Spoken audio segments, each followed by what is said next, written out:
শ্রীমান মহাপ্রভু সুদূর নদিয়া থেকে শান্তিপুরে গেলেন অদ্বৈত অঙ্গিনায়। আমার যারা কথা বলা যাবে না, দিকে তাকান। তা অদ্বৈত অঙ্গিনায় মহাপ্রভু অনেকবার গিয়েছেন, কিন্তু আজকের যাওয়াটা একটু ভিন্ন। কেমন? মন্দিরে এসেছিলাম, কিন্তু গতকালকের আশা আজকের আশা কিন্তু এক নয়। তাই মহাপ্রভু আজ যখন অদ্বৈত অঙ্গিনায় গেলেন, যখন অদ্বৈত অঙ্গিনায় গেলেন, অদ্বৈত স্ত্রী সীতা ঠাকুরানী এবং যত শান্তিপুরে নরনারী সঙ্গে সঙ্গে মায়েরা, এই মায়েরা কেন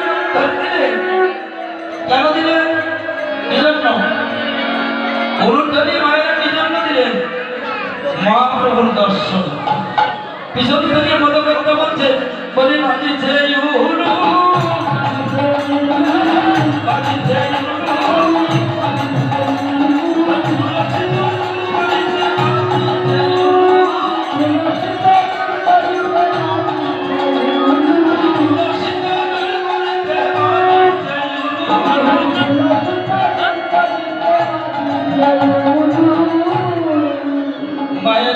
ধরে দিচ্ছে।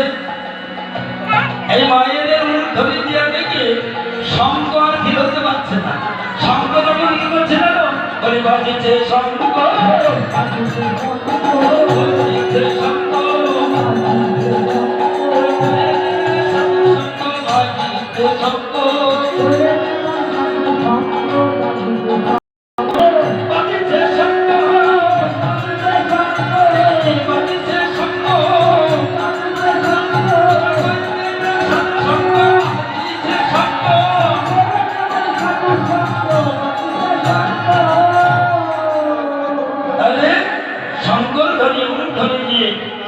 মহাপ্রভুকে বরণ করে দিলেন।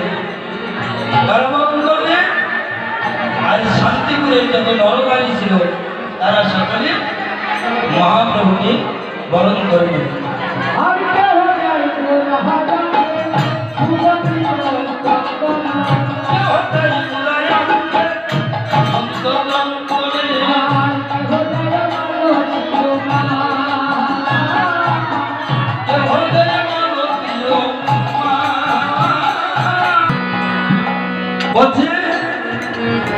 জানকী বল্লভ মহাপ্রভুর দর্শন পেয়ে আজ শান্তিপুরে বাসী মহাপ্রভুর মুখ থেকে কি চিন্তা করছে জানো? জানকী বল্লভ। জানকী বল্লভকে বলি প্রভু রামচন্দ্র দর্শন পেয়ে মনে হচ্ছে কি জানো, বলি দেখা যায় দেখা যায় দেখা যায় দেখা যায় আমি পূর্বে দাঁড়িয়ে গেছিলাম দেখা যায় দেখা যায়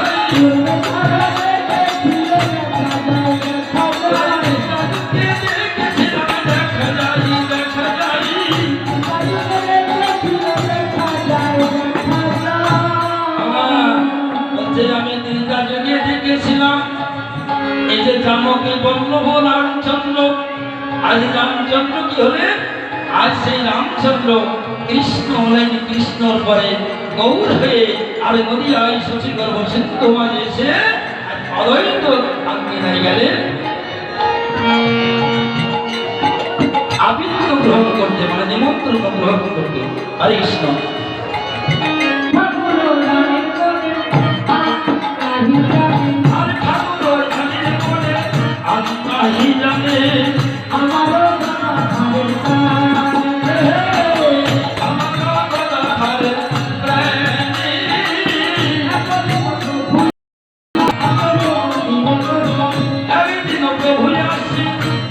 মন্দিরে বসি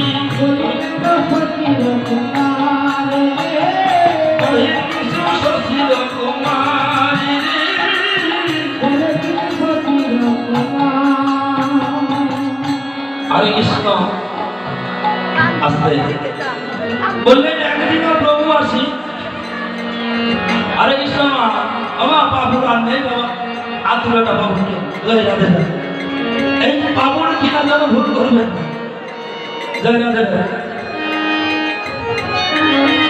বললেন একদিন প্রভু আসি অদ্বৈত আঙ্গিনায় বসি মহোৎসবে করিলেন বিধান।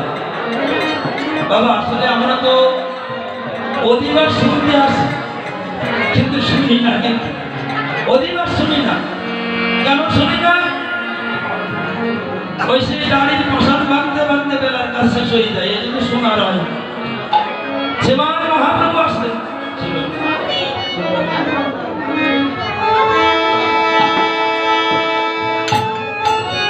সেবার মহাপ্রভু অদ্বৈত অঙ্গিনায় এসে বলছে একদিন প্রভু আসি অদ্বৈত অঙ্গিনায় বসি মহোৎসবের করিলেন বিধান। মহোৎসবের বিধানটা কিভাবে করলেন? বললেন নিত্যানন্দ পুরীর সঙ্গে অদ্বৈত বসিলেন সঙ্গে মহোৎসবের করিলেন বিধান। মানে কিভাবে কলিযুগে যজ্ঞ করতে হবে মহাপ্রভু সেই বিধান দিচ্ছে। মহাপ্রভু বিধান দিচ্ছে কেমন? বললেন যে গায় এবং যে বা বাজায় নিমন্ত্রণ খাই পৃথক পৃথক করো জনজন। যারা বাজাই যারা গাইতে পারে তাদেরকে নিমন্ত্রণ করতে হবে। কথাটি শুনে সীতা ঠাকুরানী বসে বসে হাসছে। এই কলিযুগের যজ্ঞের কথা শুনে আমরা তো কলিযুগের যজ্ঞটা এখন কি এখন মেলা দেখার মতো হয়, যজ্ঞ হয় না, মেলা। যেমন মেলা শুরু হয়, এই যজ্ঞে ঢোকার আগে কি ফুচকা, পাপুর, তারপরে চটপটি, এইসব সেবা নিয়ে তারপর যজ্ঞ প্যান্ডেলে ঢুকবো। নিজে তো হরিনাম করি না, আরো হরিনামটাকে আমরা প্রচিত করি।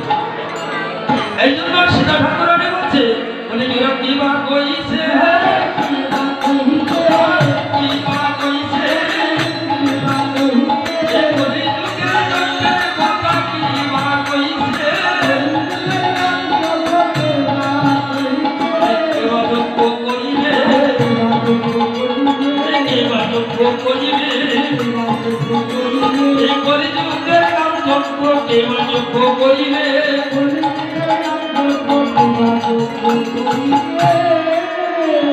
বলছে কে যজ্ঞ করবে? যজ্ঞ করা তো সহজ নয়। কেন সহজ নয়? একটা যজ্ঞে যদি বৈষ্ণব অপরাধা হয় সেই যজ্ঞটা আর হয় না। যজ্ঞ মানে কি? যজ্ঞ মানে ভক্তের সেবা এবং সকল ভক্তবৃন্দের কাছে ধন্যতা স্বীকার করে। কিন্তু বলুন তো আমরা কি ধন্যতা স্বীকার করি? আমি যজ্ঞ দিচ্ছি, আমি যদি চেয়ারে বসে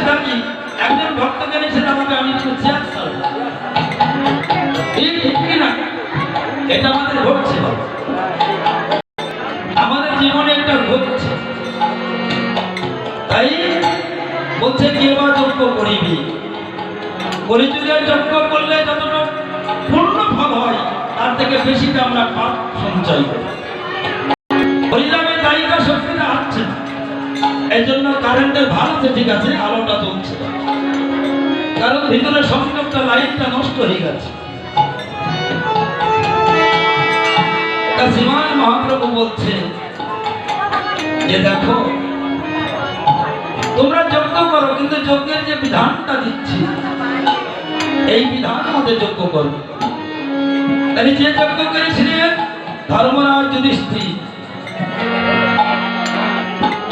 এবং অনাদি গোবিন্দ শ্রীকৃষ্ণ নিজেই সকল কর্মের দায়িত্ব দিয়েছিলেন ধর্মরাজ যুধিষ্ঠির মাধ্যমে।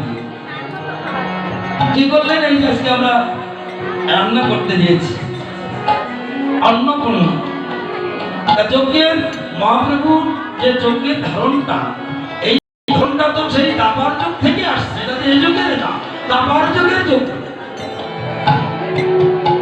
তার শিকারে যজ্ঞে আজ অনাদি গোবিন্দ শ্রীকৃষ্ণ সর্বপ্রথম মা অন্নপূর্ণাকে ডেকে বললেন, হে মা অন্নপূর্ণা, আমার যজ্ঞের যত অন্ন লাগবে তুমি দেবে। মা অন্নপূর্ণা বললেন, প্রভু আমি যে তোমার যজ্ঞে লাগতে পারবো এটা আমার সৌভাগ্য।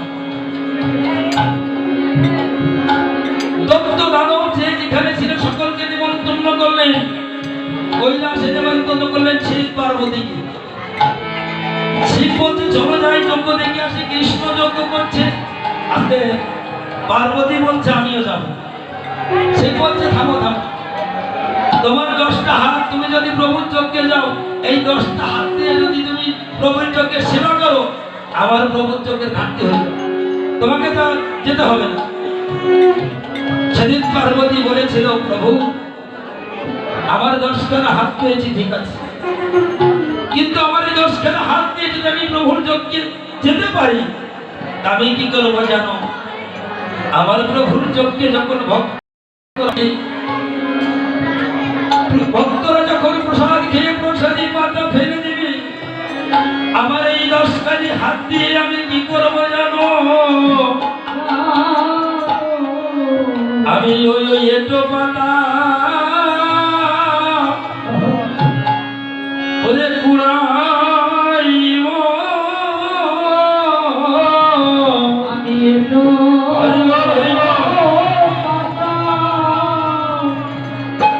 আমি কুড়াইব,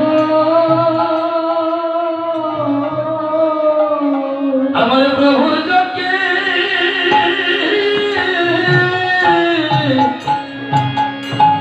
যত ভক্তের সেবা হবে, আমার এই দর্শক দিয়ে এটো পাতা আমি কুড়াইব।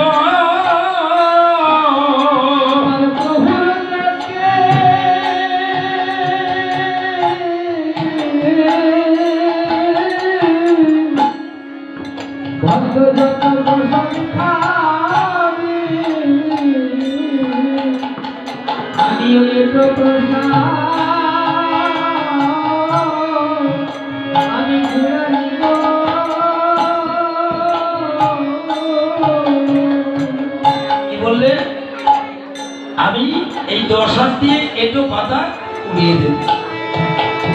অনাদি গোবিন্দ সকল কর্ম সকলকে দিয়ে ধর্মরাজ যুধিষ্ঠিরকে বললেন যে ধর্মরাজ, তোমরা তো সকল কর্ম সকলকে আমি বুঝিয়ে দিলাম, এবার আমার একটা কর্ম দাও। বাবা আমাদের সময়টা কম, আলোচনা অনেক ছিল, কিন্তু আমি সেদিকে যাব না। ধর্মরাজ বললেন, কৃষ্ণ তোমার কোনো কর্ম করতে হবে না, আর আমাদের চোখে কোনো কর্ম খালি নাই।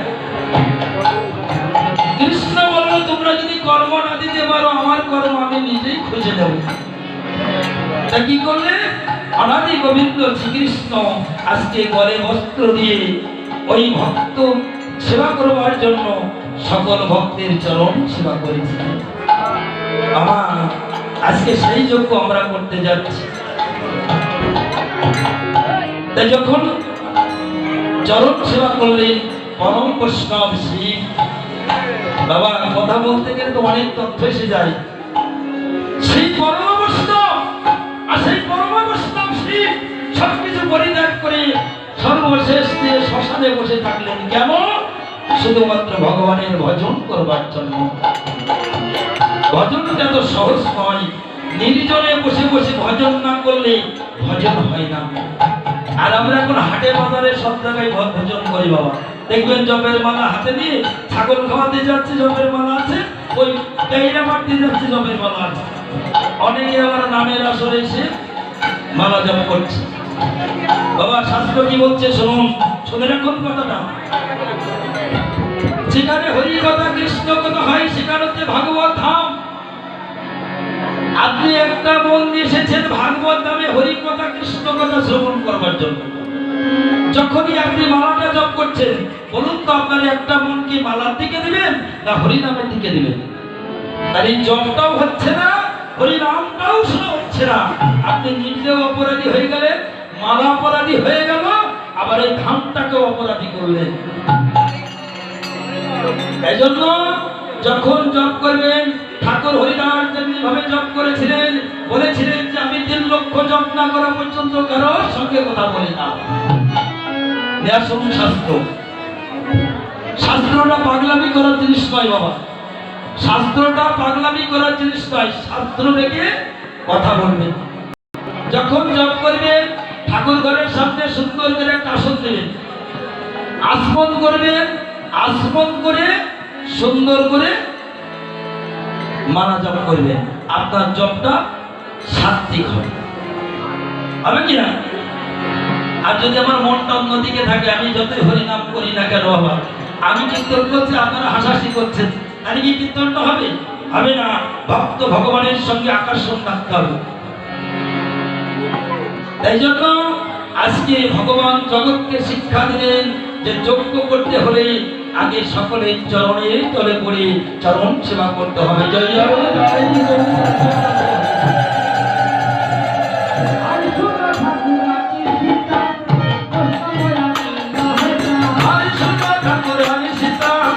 বৈষ্ণব জাতি হেতা আমন্ত্রণ করিবে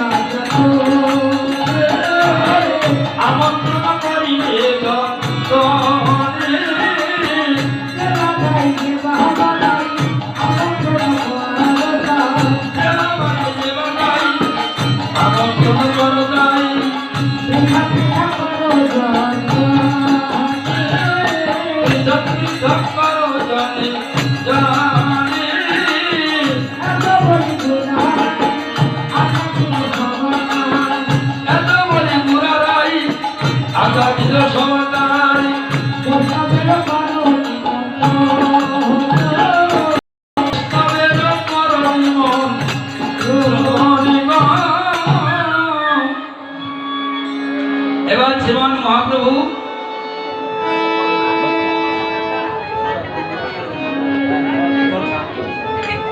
হরে কৃষ্ণ বললেন যে গাইতে পারে, বাজাতে পারে তাকে নিমন্ত্রণ করো। এবার আজ্ঞাটা কে দিলেন? শ্রীমান মহাপ্রভু। মহাপ্রভু আজ্ঞা দিলেন নিমন্ত্রণ করো। এবার নিমন্ত্রণের দায়িত্ব কার দিলেন? কলিযুগের অদ্বৈত গোসাই। অদ্বৈত গোসাই নিমন্ত্রণ দিলেন। আরে শুনিয়া প্রভুর কথা অদ্বৈত তখন আরে শুনিয়া প্রভুর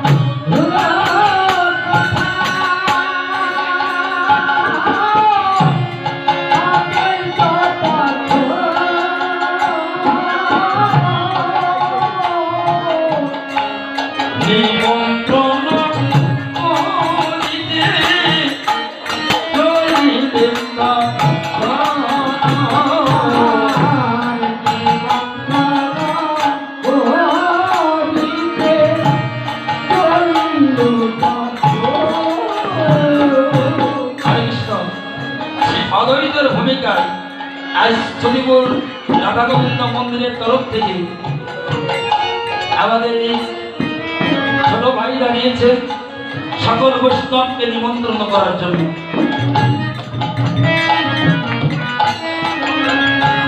আমি বাহিরে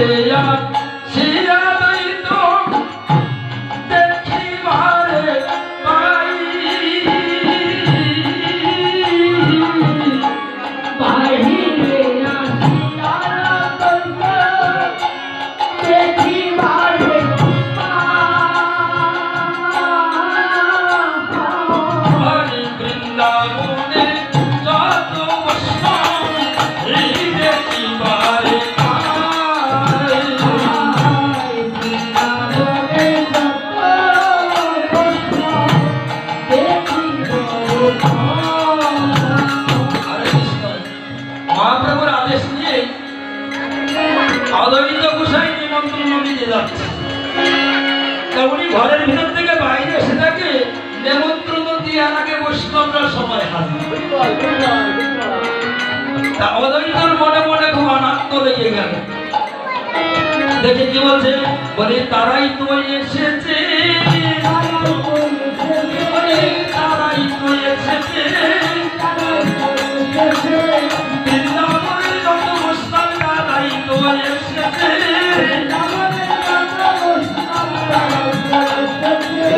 তারাই তো এসেছে,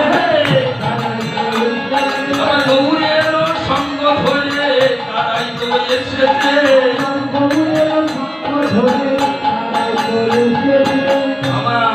তারা এসেছে কারা? পূর্বে জন্মে যারা আমার গৌরের সঙ্গে ছিল, আজকে তারা এসেছে, অন্য কেউ আসতে পারবে না। দেখবেন ওই গেটের ওই পাশে দাঁড়িয়ে থাকবে, এর ভিতরে আসতে পারবে না। কেন পারবে না? ওর সংস্কৃতি নাই, ওর কর্মে নাই। হচ্ছে বৃন্দাবনের যত বৈষ্ণব তারাই তো এসেছে। এবার দ্বৈত গোসাই কি করলেন? গলে বস্ত্র দিয়ে সকল ভক্তদের নিমন্ত্রণ দিচ্ছে। আরে প্রভাতে আমি সংক্ষিপ্ত কুঞ্জ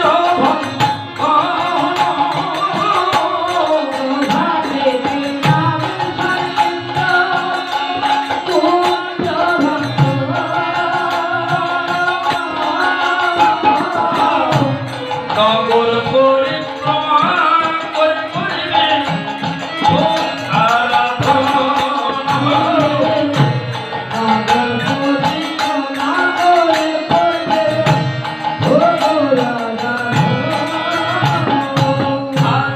অষ্টপ্রহর নবীনকে রইল নিমন্ত্রণ।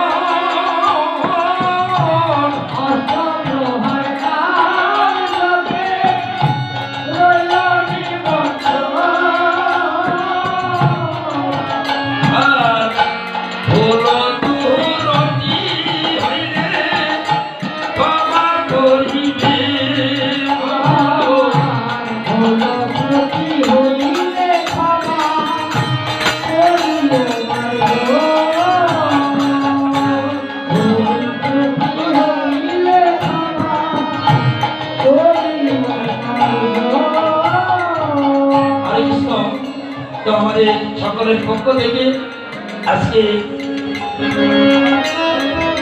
আমাদের ছোট ভাই ভক্ত দাঁড়িয়েছেন, সকল বৈষ্ণবের নিমন্ত্রণ।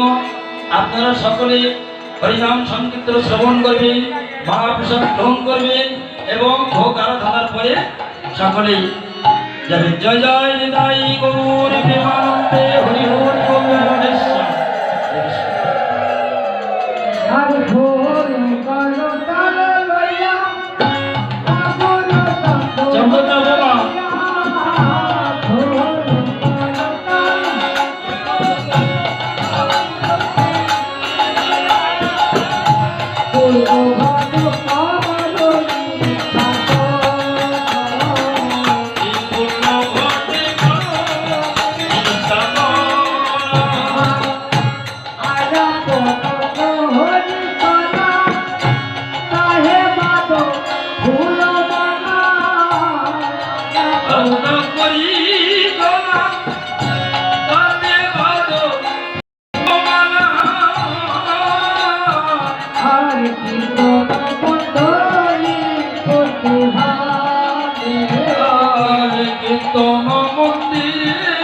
কৌতূহলে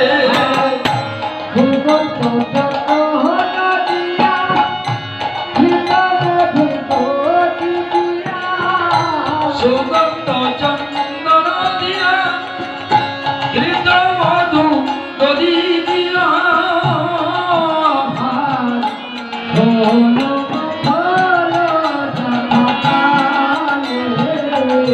ঘোল জলকালে শুনিয়া প্রভুর কথা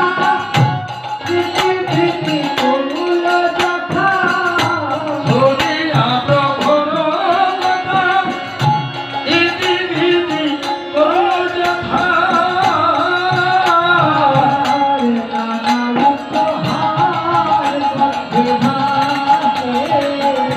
নারায়ণ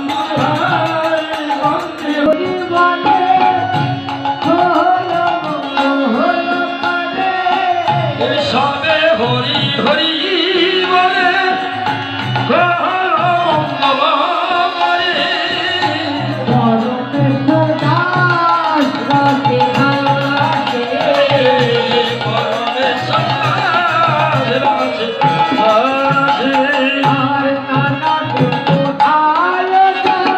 কৃপা করি করো আগমন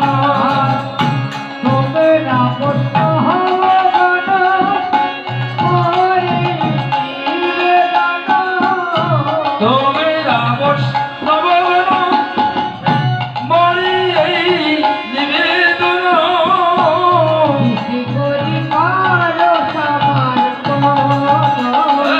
সৃষ্টি করি করো সমর্পণ হরি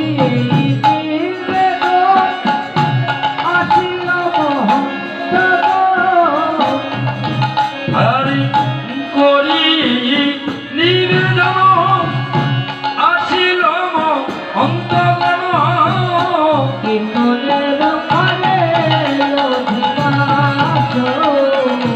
কীর্তনের করে অধিবাস